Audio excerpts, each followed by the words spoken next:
Hola, Ana, Hola Ivonne, ¿cómo estás? feliz de poder preguntarte esto. Ana, está muy de moda el término, ¿no?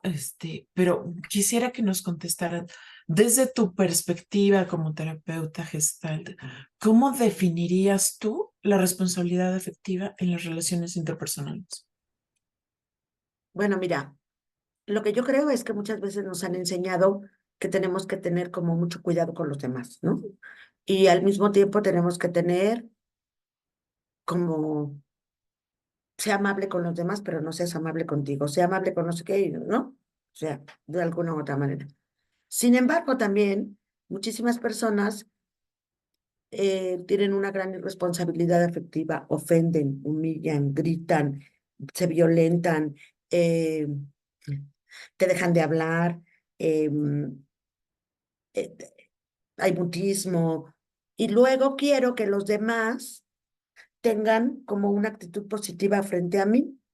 Eso no se puede, ¿sí?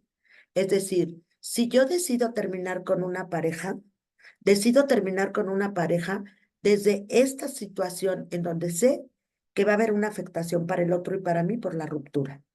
Y me responsabilizo de las formas en cómo voy a plantearlo. Ujú.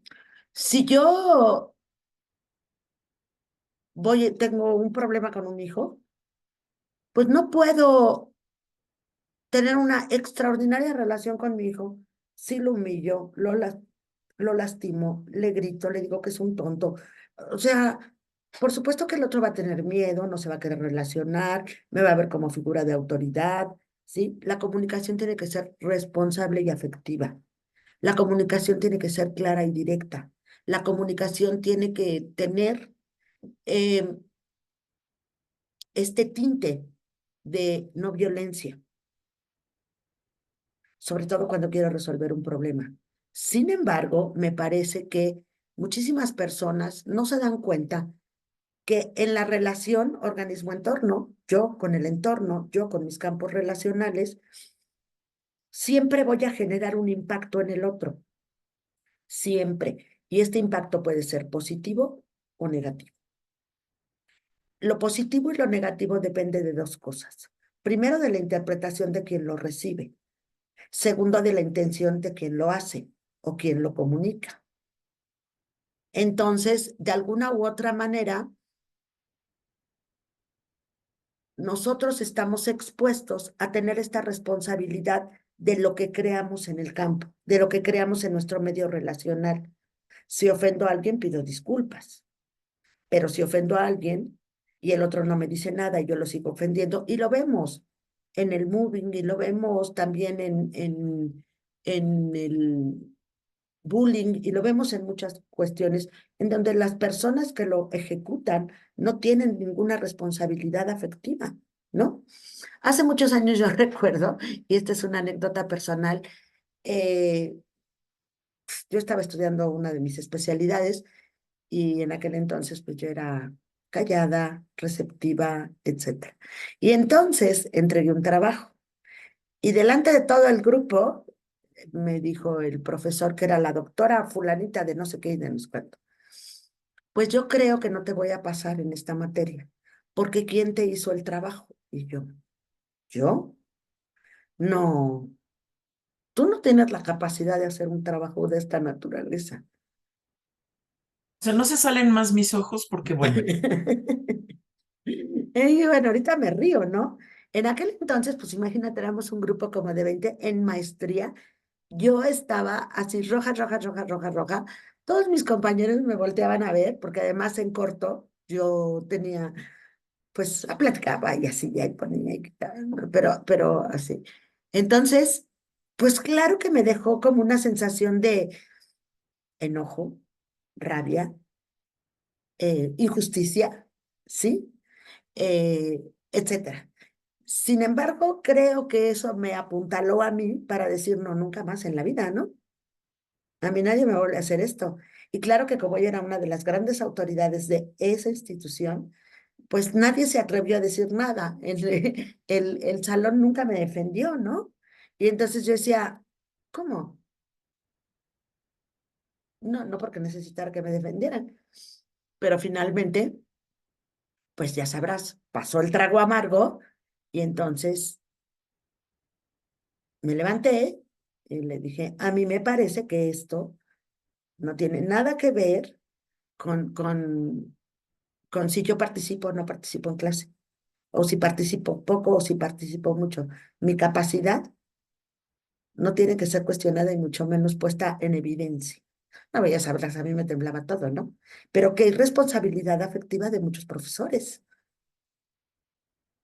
Claro, claro, ¿sí? Entonces, claro, bueno, a uno en la vida le van pasando muchas cosas y las entiende a lo largo del tiempo, claro. pero sí te queda como una marca, una sensación, y dices, bueno, ¿dónde está esta responsabilidad afectiva de los padres de familia, de los profesores, de los educadores, de la gente que tiene contacto con aquello que está facilitando el proceso de desarrollo humano? Si yo como padre no conozco la responsabilidad afectiva y siento que las formas de educar siguen siendo violentas, porque a la fecha, en el siglo XXI, la gran mayoría de los casos que llegan a la consulta siguen con estas prácticas. Y entonces uno piensa y uno se pregunta en qué momento estamos que no hemos hecho bien nuestra chamba, ni los psicólogos, ni los del desarrollo humano, ni los trabajadores sociales, ni los sociólogos, porque no hemos logrado transmitir el mensaje a grandes capas de la población, en donde ser padre y educador requiere una habilidad afectiva, porque yo soy un modelo que va a perpetuar este tipo de cosas. ¿Cómo lo ves, Ivonne?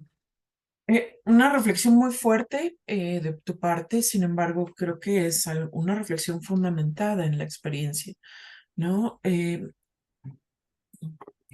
Una de las cosas que leí en el artículo que plasmaste en el CEDES, justamente, pues habla, ¿no? De esta autenticidad en la comunicación.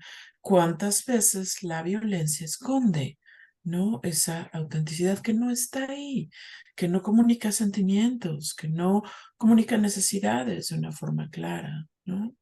Entonces, pues desde ahí partimos para no tener una conciencia clara y, y, y pues empezar a torcer toda la interacción con los demás, ¿no?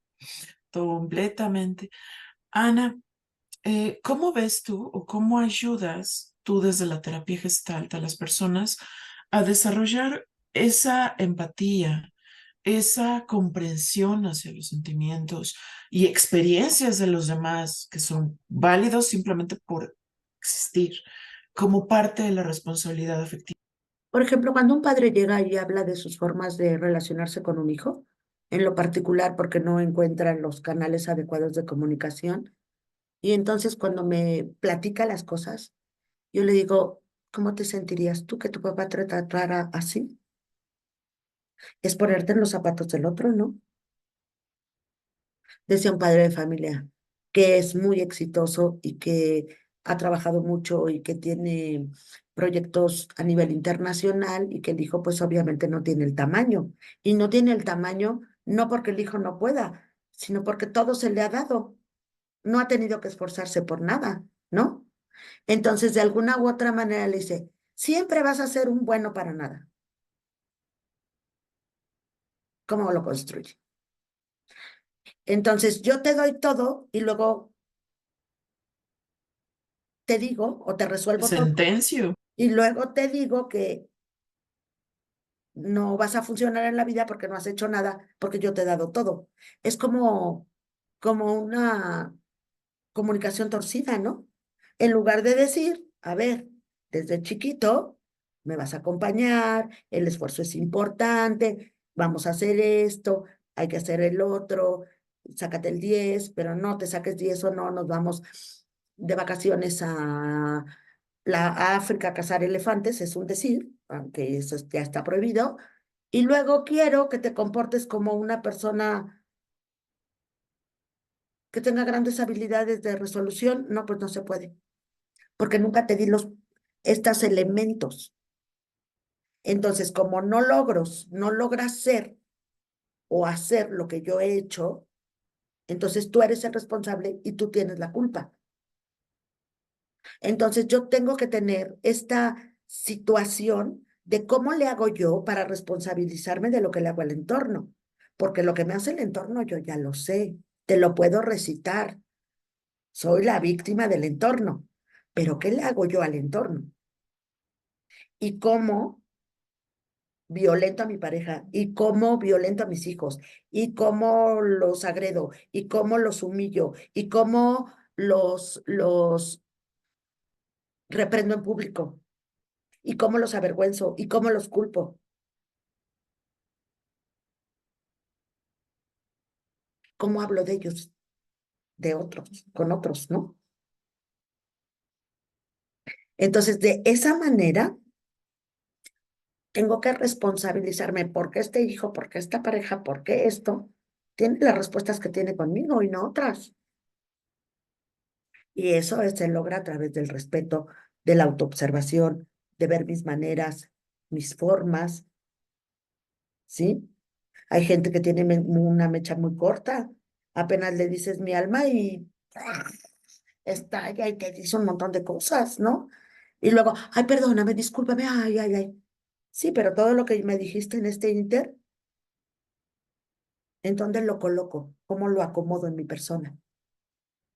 Entonces, para tener responsabilidad afectiva, tengo que entender que yo participo en una red de relaciones que tengo, que mis formas y maneras de relacionarme y comunicarme van a causar un impacto en el otro. Y que parte de lo que estoy recibiendo es tal vez consecuencia de lo que hago. Wow. Fíjate cómo también en el artículo que nos pones, tú marcas mucho la importancia de resolver conflictos de manera asertiva. Ana, cuáles son algunas de las estrategias específicas de la terapia gestal para dejar esos conflictos, pero manteniendo esa responsabilidad afectiva? El proceso de autoconocimiento, el proceso de entender qué me pasa a mí con lo que sucede en el medio ambiente y qué le pasa al medio ambiente en mis maneras de reaccionar. Generalmente las personas que no tienen una responsabilidad afectiva generalmente tienen mayor poder sobre los demás. Por eso se sienten con el derecho de hacer lo que sea, decir lo que sea, ¿no? Decía una chica, bueno, cuando mi marido se enoja, que a veces no sé ni por qué se enoja, ¿no? Me deja de hablar 3 meses. Y yo no sé la causa, no sé por qué pasó, no sé nada.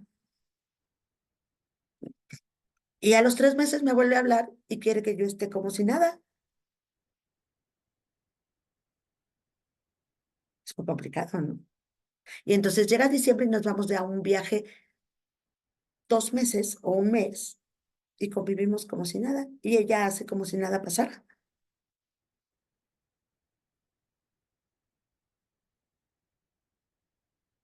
Entonces ninguno de los dos está siendo responsable.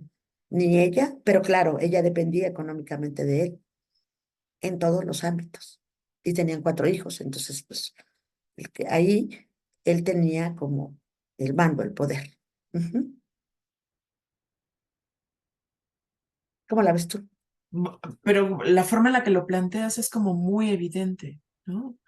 Em, ¿Hay alguna otra forma en la que la gestalt como tal, la terapia, pueda contribuir a esta habilidad que se desarrolla, que es la responsabilidad afectiva, al crecimiento personal, al desarrollo de ¿Cómo relaciones más impacto saludables? yo en mis redes relacionales con lo que hago y con lo que digo?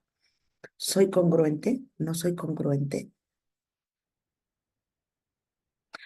¿Cómo es que tengo problema con este individuo? ¿Qué me está pasando con este individuo que no le muestro ningún respeto por su persona? O los jefes, ¿no? Que quieren resultados, pero a todos se los ponen como camotes o los Fallando a medio explotan. mundo. Entonces, no hay una responsabilidad afectiva en ese sentido, ¿no? Y la responsabilidad afectiva también se da en las instituciones. Los por agotan, supuesto.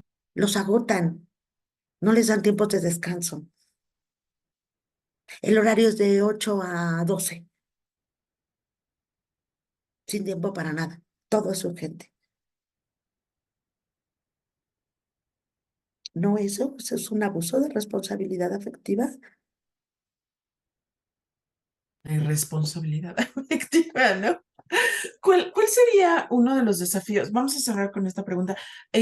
¿Cuál sería uno de los desafíos que tú más ves en la consulta al que se enfrentan las personas cuando intentan practicar la responsabilidad afectiva, cuando intentan poner en práctica lo que aprenden en su Cuando sesión? yo quiero ser responsable afectivamente hablando, primero me observo. Segundo, me autorregulo. Tercero, observo mis campos relacionales. Cuarto, me doy cuenta de mis sensaciones y emociones. Y quinto, formulo acertadamente lo que necesito. Comunicación clara y directa. Creo, sin temor a equivocarme, ya me dirán todos los que nos ven en este canal, que Ana, vamos a tener que hacer casi casi video para desglosar cada cosa, porque te aseguro que muchas personas que nos escuchan, la primera pregunta que van a hacer, ay, ¿cómo le hago para autorregularme? ¿No? Para Entonces, bueno, autorregularme, pues tengo que contar hasta 10, dejar de ser reactivo. Ujú. Ana, ¿dónde te podemos encontrar y dónde podemos encontrar este artículo que tanto he estado hablando? En www.institutocedes.com, aquí abajo les dejo la liga para que lo puedan leer. Y claro, nos encantaría que nos escribieran, pero sobre todo que entren a un proceso terapéutico con Ivonne, conmigo, con el terapeuta que ustedes quieren para que se den cuenta de cuáles son sus formas y maneras de relacionarse y cuál es la razón de por qué algunas relaciones son como son en su vida. Muy bien, mi querida Ana. Y muchas gracias a todos los que nos están viendo en este momento. Si llegaste hasta aquí, recuerda, suscríbete a este canal, dale like a la campanita, dale like al video, clica la campanita para que te avise cuando llegue el siguiente video, comparte con quien creas que va a resultarle útil y hashtag Ana y Organa. Nos vemos la próxima. Claro que sí. Hasta luego.